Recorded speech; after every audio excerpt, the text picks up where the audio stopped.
want to reach out and they want you, the listener, to dig this, to get this, to feel it the way they're feeling it. That's what their intention is. Their intention isn't to say, I'm great, look at me. Yeah. Their intention is to say, wow, feel this. And that's what I like about. What if I told you that one of rock's greatest voices, Paul Rodgers, the man behind Free, Bad Company, and even Queen, spent decades hiding a secret rage against some of music's biggest bands?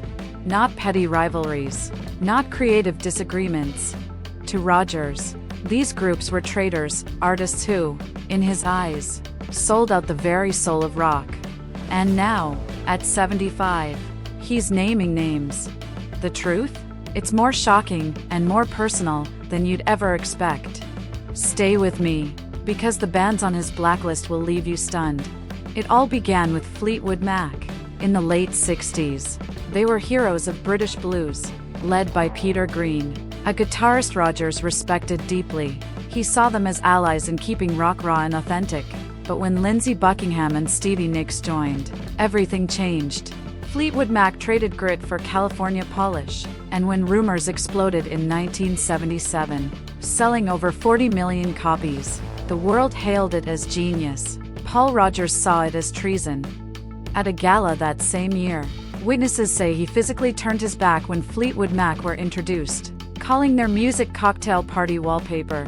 From then on, he refused to share stages, festivals, or even conversations about them. To Rodgers, they weren't innovators anymore, they were deserters. And decades later, the wound still hasn't healed. He still bristles at their name, calling them the band that buried the blues for gold. Then came Chicago. Unlike Fleetwood Mac, this wasn't anger, it was heartbreak. In their early years, Chicago were daring, blending jazz and rock in ways Rodgers admired. But by the late 70s, they leaned into soft ballads like If You Leave Me Now and Hard to Say I'm Sorry. To millions, timeless. To Rodgers, artistic suicide. At a jazz rock festival in 1980, he flat out refused to share a bill with them, saying, I won't celebrate the death of musical ambition. For him, Chicago had once been proof that courage and creativity could survive in mainstream rock. Their transformation felt like a funeral for ambition, and he never forgave them. The next band was REO Speedwagon. The night Rodgers first saw Kevin Cronin sing Keep On Loving You, the crowd melted into romance, lighter swing, couples kissing. But Rodgers didn't see love. He saw betrayal. This isn't rock. He muttered, it's wallpaper. He respected their early grit. But when the 80s arrived and High Infidelity sold over 10 million copies, REO became radio kings with ballads that dominated MTV. Rodgers wasn't jealous, Bad Company sold plenty. He was furious because REO had become the face of safe rock. At a festival in Europe in 1983, he fumed backstage, if this is what foreigners think American rock is, we've lost the danger. From then on, REO weren't just another band. They became his warning sign for what happens when rock trades rebellion for comfort. And then there was Asia. On paper, they should have been unstoppable. Steve Howe, John Wetton, Carl Palmer, progressive rock giants. But when their debut album sold millions in 1982, Rodgers wasn't impressed. He was disgusted. He compared their success to Picasso painting house numbers, genius men settling for mediocrity. For him, Asia weren't a supergroup. They were wasted genius, proof that even the most innovative musicians could dim themselves for safe, corporate hits. But few bands enraged him as much as Foreigner. The first time he heard them on American radio, he froze in fury. To Rodgers, Mick Jones had sanitized British rock for US airwaves, turning heritage into a commodity. Songs like Cold as Ice and Hot Blooded thrilled millions. But to Rodgers they were hollow victories. At an industry event in 1981, he refused to even shake hands with Foreigner's team, saying, I won't greet people who sold their musical passport for a bigger bank account.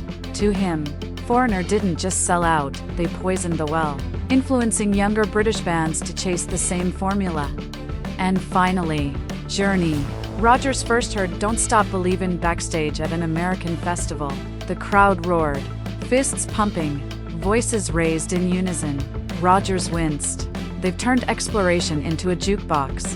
he muttered. Before Steve Perry, Journey had been bold, progressive adventurers. By the 80s, with ballads like Open Arms and Faithfully, they became the kings of arena rock. For fans, they were timeless. For Rodgers, they were the very definition of surrender. He refused to sit on panels celebrating their reinvention, saying, "I won't celebrate the death of artistic courage just because it sells more records." Even now, he calls Journey a turning point, the moment when risk-taking died and safety took over. For Paul Rodgers, these weren't just grudges, they were battles for the soul of rock. Fleetwood Mac, Chicago, REO Speedwagon, Asia, Foreigner, Journey, each, in his eyes, symbolized the moment when authenticity was traded for comfort and mass appeal. At 75, Rodgers is still defiant. For him, rock should never be safe, and these bands, no matter their success, remain his proof of what happens when it is. But what about you? Was Paul Rodgers right to call them out, or was he simply too stubborn to accept change? Which betrayal stings you most? Fleetwood Mac, Chicago, REO, Asia, Foreigner, or Journey? Drop your thoughts below, and let's spark a real debate. And don't forget to like, subscribe, and hit the bell for more deep dives into rock's most shocking secrets. Because sometimes, the story of music isn't about the songs we remember, it's about the battles we never knew were being fought.